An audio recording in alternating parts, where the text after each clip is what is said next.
I was 20 years old. I was at my lowest point.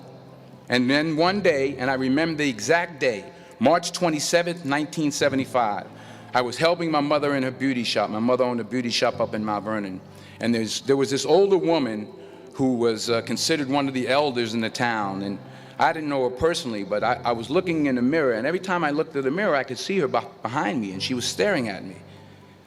She just kept looking at me. Every time I looked at her, she kept giving me these strange looks. So she finally took the dryer off her head and she said something I'll never forget. First of all, she said, "Somebody give me a piece of paper. Give me a piece of paper." She said, "Young boy, I have a prophecy, a spiritual prophecy." She said, "You are going to travel the world and speak to millions of people." I began at Fordham University as a pre-med student. I took a course called cardiac morphogenesis. I couldn't read it, I couldn't say it, I sure couldn't pass it. So then I decided to go into pre-law, then journalism. And with no academic focus, my grades took off in their own direction. I was a 1.8 GPA one semester, and the university very politely suggested that it might be better to take some time off.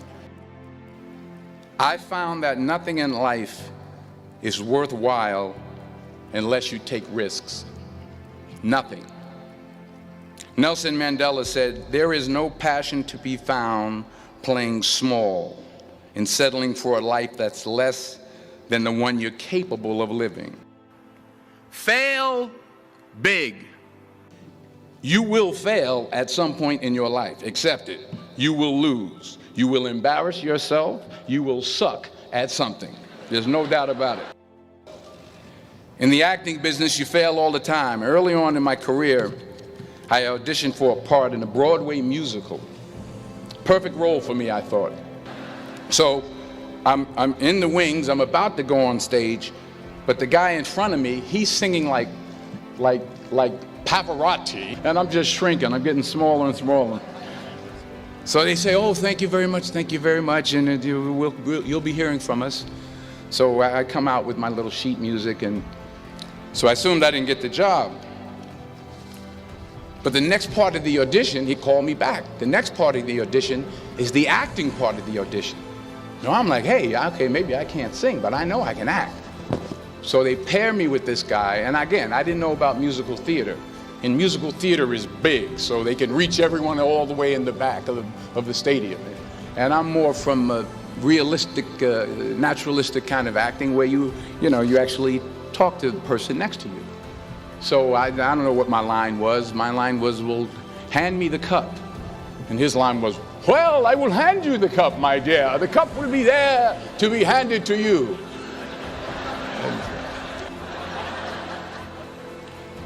I didn't get the job. But here's the thing. I didn't quit. I didn't fall back. I walked out of there to prepare for the next audition, and the next audition, and the next audition. I prayed. I prayed, and I prayed. But I continued to fail, and fail, and fail. But it didn't matter, because you know what? There's an old saying, you hang around the barbershop long enough, sooner or later you're going to get a haircut. So you will catch a break, and I did catch a break. Last year, I did a play called Fences on Broadway. Someone talked about it. Won the Tony Award. But here's the kicker. It was at the Court Theater. It was at the same theater that I failed that first audition 30 years prior.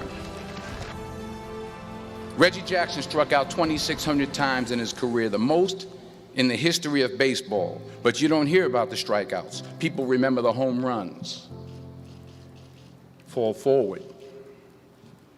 Thomas Edison conducted 1,000 failed experiments. Did you know that? I didn't know that. Because the 1,001st was the light bulb. Fall forward. Now, I'm sure in your experiences in school and applying to college and picking your major and deciding what you want to do with life, I'm sure people have told you to make sure you have something to fall back on. Make sure you got something to fall back on, honey. But I never understood that concept, having something to fall back on. If I'm going to fall, I don't want to fall back on anything except my faith. I want to fall forward. I figure at least this way I'll see what I'm going to hit. Fall forward. The point is, every graduate here today has the training and the talent to succeed. But do you have the guts to fail? While it may be frightening, it will also be rewarding. Because the chances you take, the people you meet, the people you love, the faith that you have, that's what's going to define you. Keep working, keep striving, never give up, fall down 7 times, get up 8. Ease is a greater threat to progress than hardship. Without commitment, you'll never start, but more importantly, without consistency, you'll never finish. It's not easy. If it was easy, there'd be no Kerry Washington. If it was easy, there'd be no Taraji Henson, P. Henson. If it were easy, there'd be no Octavia Spencer. But not only that, if it were easy, there'd be no Viola Davis. If it were easy, there'd be no Michael T. Williamson, no Stephen McKinley Henderson, no Russell Hornsby. If it were easy, there'd be no Denzel Washington. So, dreams without goals are just dreams, and they ultimately fuel disappointment. So have dreams, but have goals, life goals, yearly goals, monthly goals, daily goals. Don't confuse movement with progress. Remember, just because you're doing a lot more doesn't mean you're getting a lot more done. In order to achieve your goals, you must apply discipline, which you have already done, and consistency every day, not just on Tuesday and miss a few days. You have to work at it every day. You have to plan every day. You've heard the saying, we don't plan to fail, we fail to plan. Hard work works. Working really hard is what successful people do. What are you going to do with what you have? I'm not talking about how much you have. Some of you are business majors, some of you are theologians, nurses, sociologists, some of you have money, some of you have patience, some of you have kindness, some of you have love, some of you have the gift of long suffering, whatever it is, whatever your gift is. What are you going to do with what you have? And it's not how much you have.